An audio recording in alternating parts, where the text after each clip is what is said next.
Week 9 of college football is in the books, and we're going to analyze the impact on the 2026 NFL Draft and why Washington wide receiver Denzel Boston is a big-time stock riser.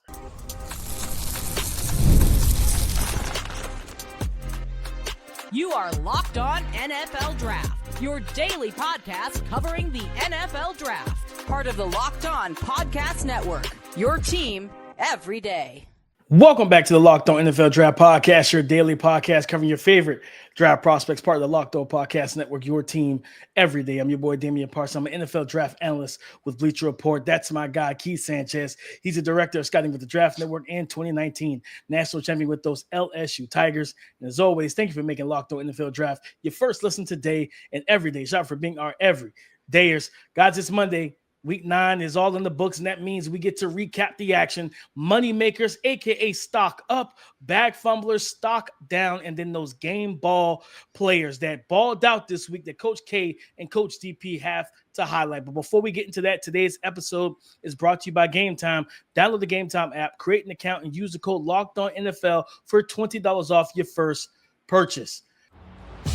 No hiding from the tape. It's time for Moneymakers and Bag Fumblers. Keith, when I think about moneymakers and guys who help themselves, we talked about this recently about the wide receiver class and how it's better than people expected it to be coming off of summer scouting. And for me, I know you already high on this guy. I liked him too, but he had a dominant performance, and that is Denzel Boston, wide receiver out of Washington. He had a big-time performance in Week 9, and for him in this class, he's one of those guys, one of the big body receiver guys, right? Denzel Boston, one of those big body pass catchers with the strong hands, elite contested catch ability. He's just a guy that you want, especially in the red zone, 6'4", 210. And he's coming off a game against Illinois where he was targeted 13 times, 10 receptions, 153 yards receiving, and a receiving touchdown. I think just at the end of the day, in this receiving class, you got to stand out. You got to continue to – you can't have an off week, because the moment you have an off week, somebody else balls out and they end up leapfrogging you for that week in the standings, in the race for when talking about receivers. So for me, Washington's big body receiver, Denzel Boston, like I said, the ability to – because he's not a 4.3 athlete, but he has that stride length to where if you give him free release, he's going to be able to open up that stride. He's going to be able to hit the vertical plane. And then if he's even with you, you open up a lot of different things, the back shoulder fade, the curl routes, the stop routes, the comeback routes, or I'll just throw it up and tell him to go get it, big fella. You know what I mean? And he's going to go get it. So for me, I think he made himself some money, and really, because I felt like in this class, he's been kind of slipping under the radar a little bit, Keith. You know what I mean? With some of the guys that's been playing well, and because of the situation of Damar Williams, the quarterback, his numbers aren't always consistent at Washington right now. But big time game against a good defense.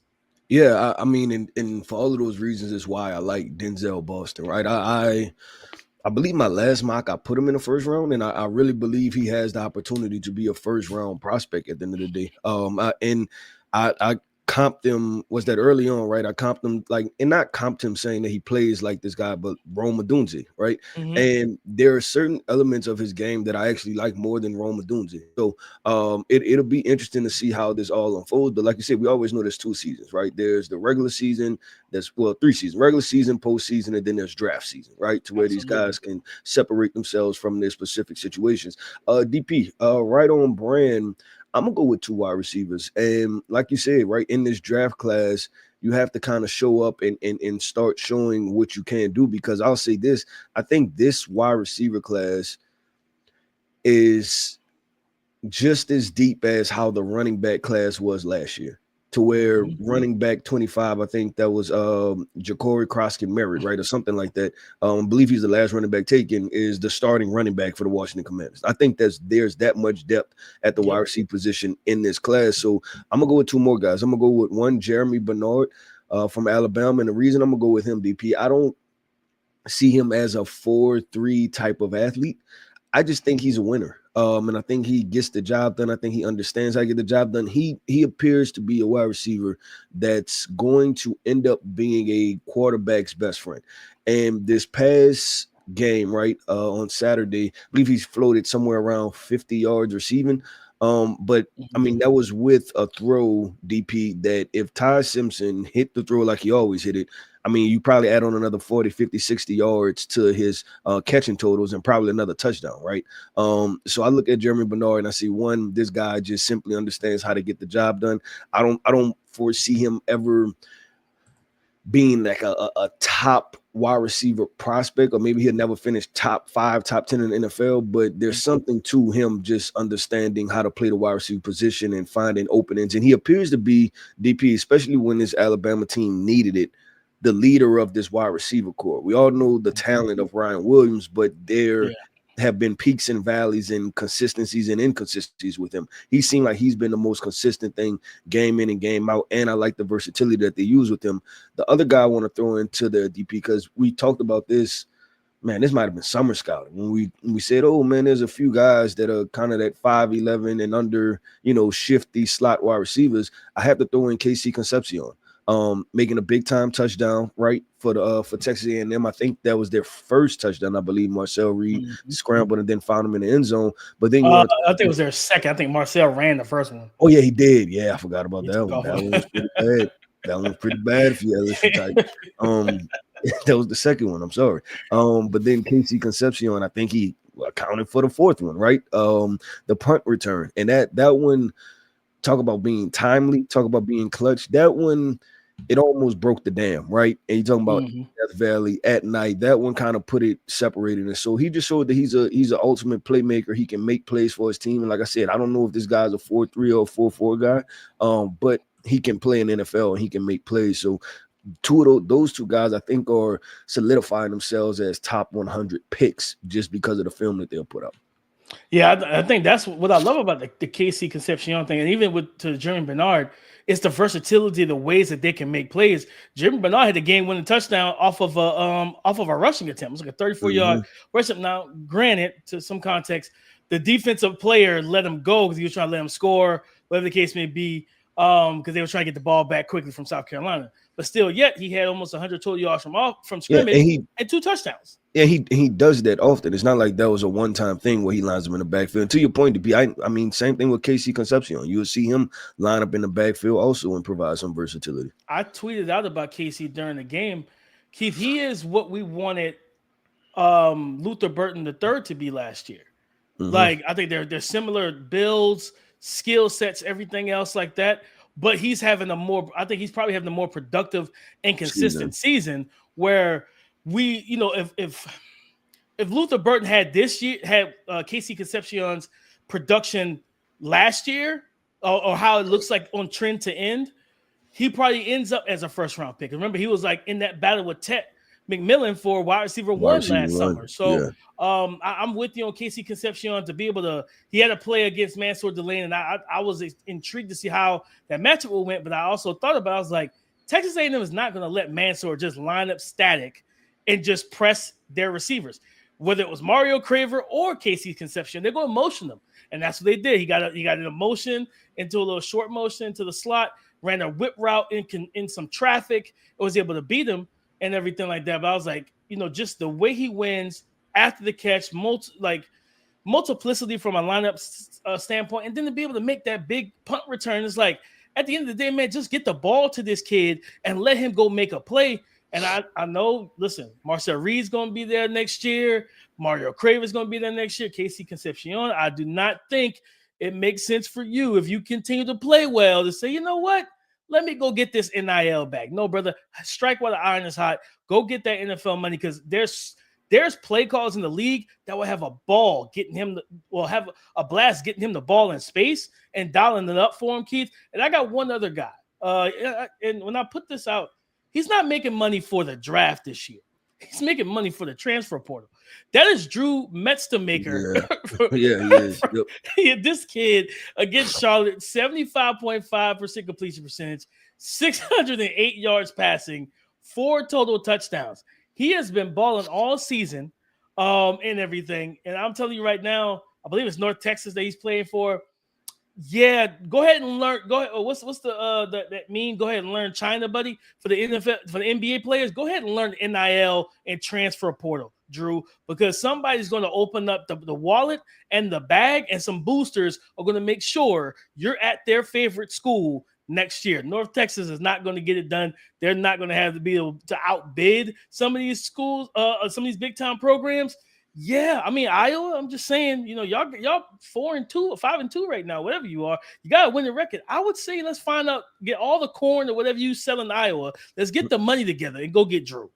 Yep, let's do it, DP. Well, let's do this, man. Let's flip the script, flip the coin on the other side, man. We talked about money makers. Let's talk about bag fumblers. Those prospects who lost themselves a couple of dollars this weekend. Let's talk about that coming up next. This episode is brought to you by Prize Picks. You and I make decisions every single day, but on Prize Picks, being right can get you paid. Don't miss any of the excitement of this sports season. Whether you're following the NFL, NBA, or both, there's no better time to jump into the action. If you haven't tried it yet, Prize Picks is the simplest way to play. Just pick more or less on at least 2 player stats, and if you get them right, you win. It takes less than 60 seconds, less than a minute to make your lineup, and you can play anywhere Prize Picks operates, including California, Texas, and Georgia. I've been using Prize Picks during both football Sundays and NBA tip-offs. It keeps every game exciting for me. Download the Prize Picks app today and use the code LOCKEDONNFL to get $50 in lineups after you play your first $5 lineup. That's code LOCKEDONNFL for $50 in lineups after you play your first $5 lineup. Prize Picks, it's good to be right. Let's be real. Making excuses doesn't solve anything. We've heard them all before. It's just stress. I'm too tired, or it happens to everyone sometimes, right? But when it comes to performance, sometimes your body just needs a little extra support, a little extra help, a little boost. And that's where Rougit comes in. Rougit.com offers fast-acting, doctor-prescribed treatments for ED designed to help you stop making excuses and start making moves. If prescribed, your treatment ships discreetly straight to your front door. The process is fast, simple, and private, and it's all handled by real doctors. Visit Rougit.com/LockedOnNFL to get 15% off your first order. That's RUGIET.com/LockedOnNFL. And again, don't forget to use our code LockedOnNFL so they know we sent you. Rougit. Stop making excuses. Start making moves. What goes up, Keith, must come down. It is time for those bag fumblers of week 9 of college football. No hiding from the tape. It's time for moneymakers and bag fumblers. Keith, I go to an SEC matchup. It was Texas versus Mississippi State. I swear, I feel like Mississippi State, and they've made some really good strides this year. I feel like Arch Manning just gets in his bag against Mississippi State because he was cooking out there before he got the concussion. But there's a corner, number 4. I think it's Diago Brumfield, 6', 190. They targeted him 8 times. He gave up 6 receptions, 53 yards, but he allowed 4 touchdowns in this game. I don't know what's worse, Keith, giving up 150 yards and 0 touchdowns, or giving up less than 60 yards and 4 touchdowns. I feel like it's the 4 touchdowns. Like, that's worse. When you get, like, you know what I mean? You could light me up for yards, but if I clamp up in the red zone, like, you know what? I ain't give you no TDs. You didn't score a point on me. But if you give up 53 yards, like, oh, that's not that bad. And you look at that part of the box score that says 4 touchdowns. It was like, yeah, that's 28 points. They scored 28 points off of you alone. That's just a bad thing, man. And this cornerback class that is still, I don't know, Keith. That's the best way I can put this cornerback class. I don't know. It's Mansour Delane. It's Avion Terrell. I don't have any faith that Jamar McCoy is going to declare after missing majority of this season. You about to have a month left. I mean, granted, Tennessee is in prime position to make the CFP, so maybe you do go on a run and you get 8 games or something like that. If you start, next week or the week after, I don't foresee it happening. So this quarterback class right now, it's some murky waters. And for Diago Brumfield, that is not the performance you want to put on tape. Yeah, no, it's not, DP, and you're right with this cornerback class. It is so far in the air. And you almost have to at this point, and I think that's what I'm gonna do, right? Just relearn the class. Just you know what, start back at scratch, right? Right. Start with square one and work my way through that Rescout the process. entire group. Yeah, yup. Recalculate, recalibrate. I'm gonna go with this, DP. I'm gonna go with Lenora Sellers, and I think now I have enough data points, right, just to be like, you know what?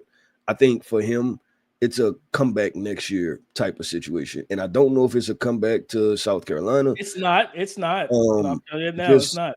yeah, just come back next year, and the reason being, and I don't like to, I guess, kind of harp on any one prospect, right? Like, this segment is usually kind of difficult for us to navigate because we have to talk about the other side of it, right? But Yeah. what Lenore is the obviously everybody will look at the end of the game fumble, right? And the turnover.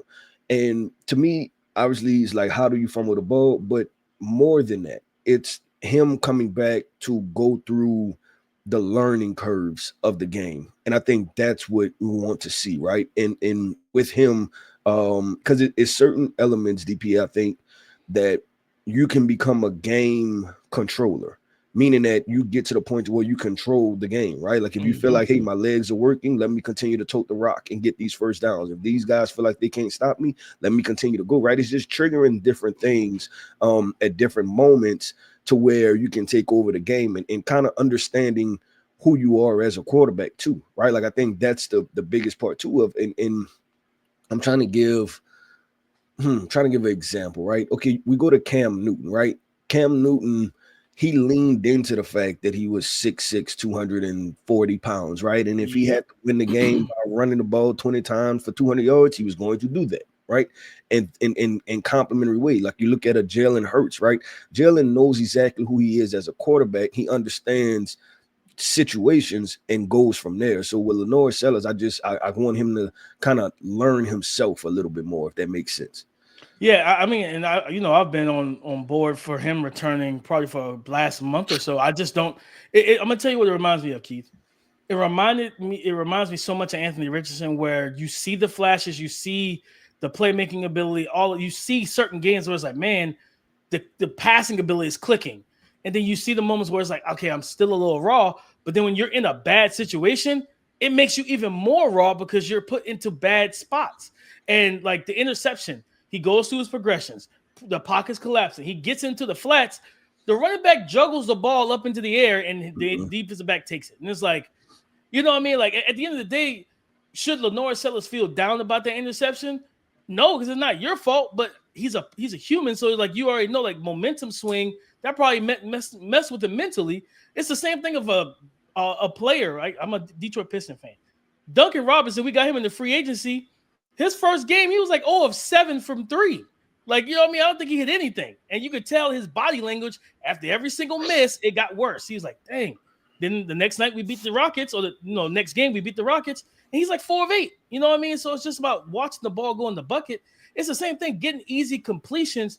And just South Carolina's not, like, honestly, him and Nick Harbor should be a package deal in the portal. Those two should be a package deal for whatever school needs a quarterback and a big time, big play receiver, because they have chemistry, but that offensive line is not good. It creates bad habits. His footwork still needs a lot of work to me. It's just a lot of refinement that I just don't feel comfortable. I was talking to a scout. He was like, man, I kind of want him to come out. I don't want him to go back to South Carolina.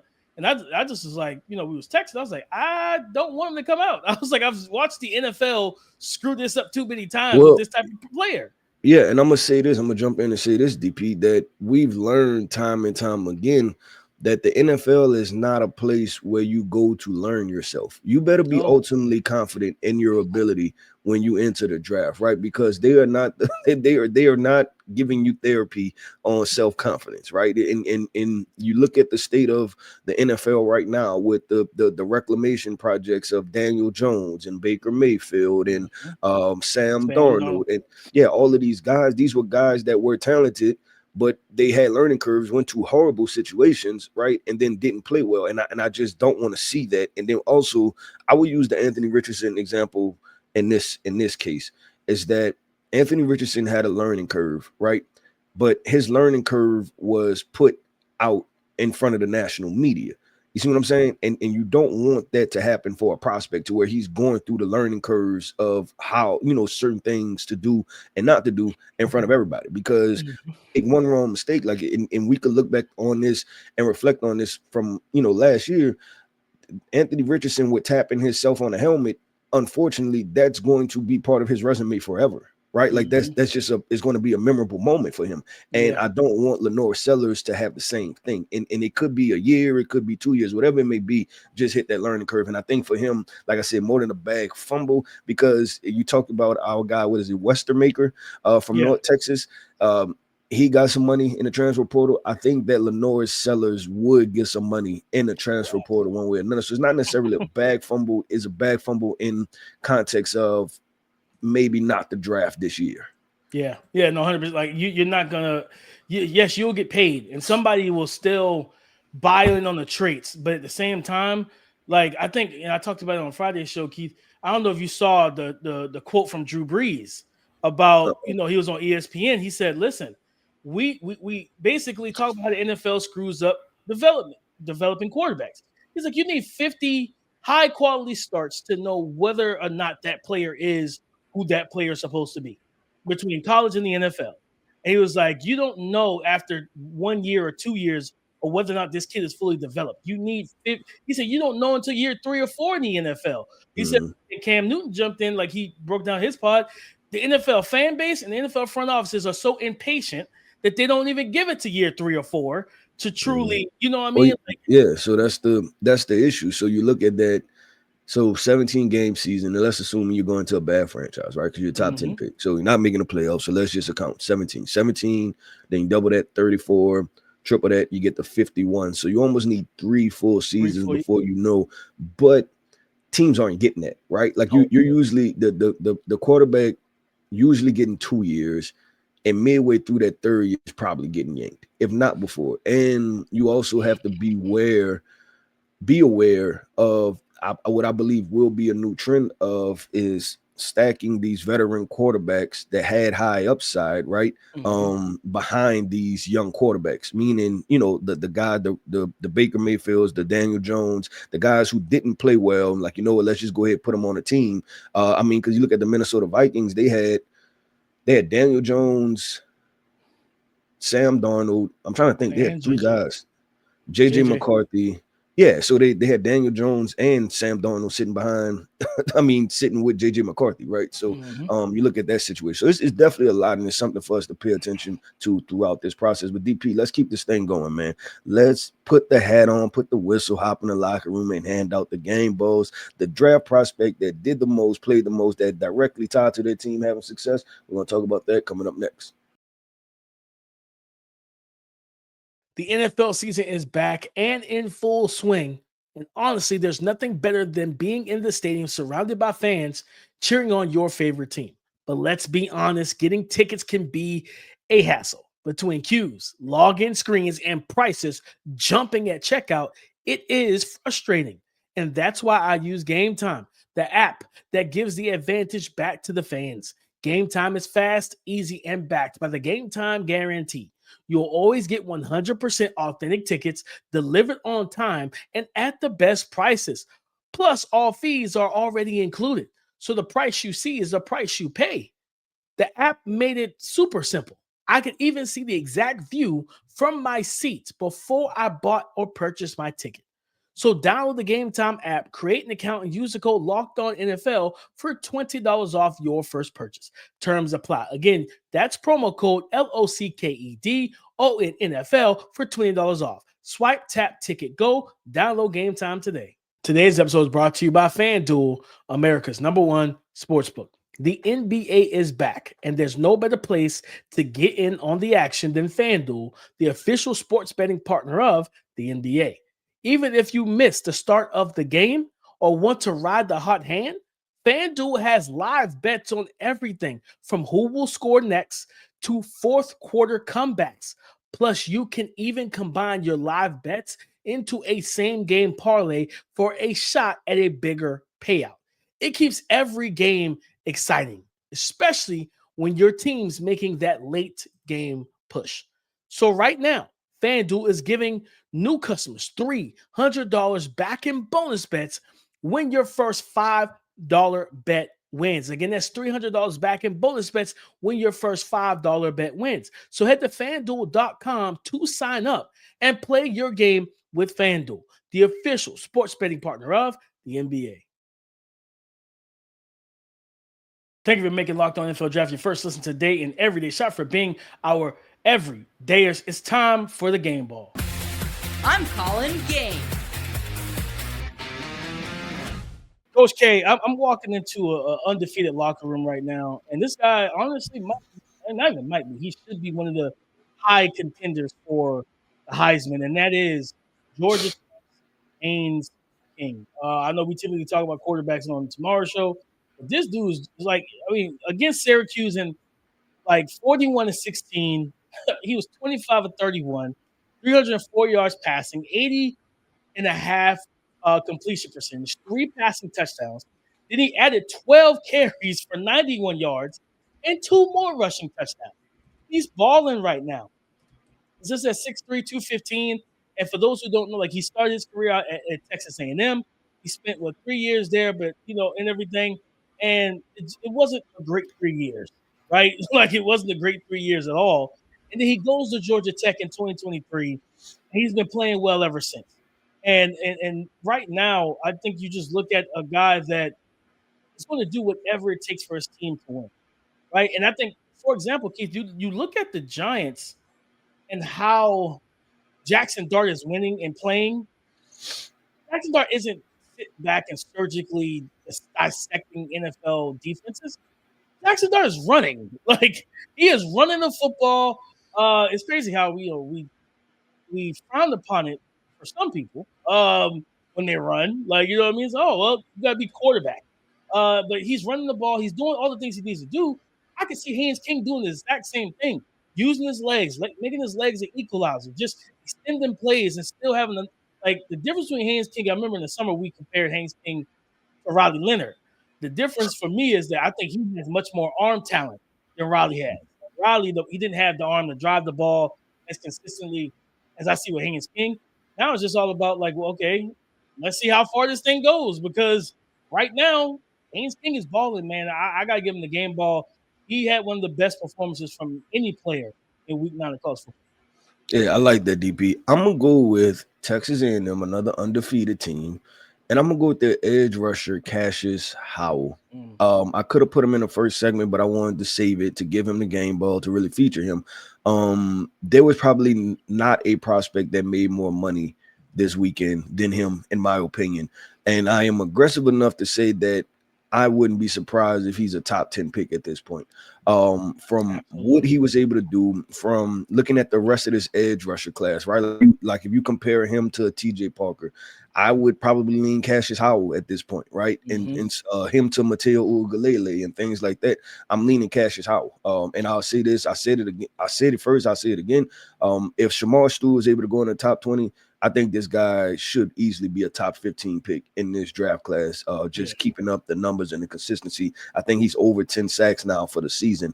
So I look at Cassius Howell, DP, and then the reason I give him the game ball is because from the opening drive, I believe it was, when he had the sack, right? When he hit Nussmeier and you said, oh, that was not good. He followed that up with looking at the offensive tackle and talking trash to him, right? Like basically telling him it's going to be a long night for you. Long night. He was right. He was right on that. And it set the tone to where it was like, oh man, Texas A&M, they're not afraid. You know what I'm saying? That's how I was looking. I was like, this don't look good. I'm a little bit worried for the LSU offensive line tonight. And obviously that proven true. We've seen how many times Nussmeier was hit. But I definitely want to highlight and feature him and give him the game ball because he played his butt off. He set a physical tone. We're not scared. Everybody talks about LSU at night, Death Valley, all these different things. They came in there, they embraced it, right? They embraced the grid, embraced the crowd, and it's like, you know what, we about to shut y'all up too. So I look at Cassius Howell, and there were many takeaways from him, but definitely deserved the game ball. Yeah, I mean, he just continues to get after the quarterback, and that first step quickness, that explosiveness, the dip and bend, all of it's there for him. You know what I mean? And like I said, being a top 10 pick, and I just want to consistently see him handle the run game. And I want to look at their schedule real quick because I don't know what team, like who they have rest on the schedule. I don't think it's a tough schedule left. I was No, looking at God, it this no. morning.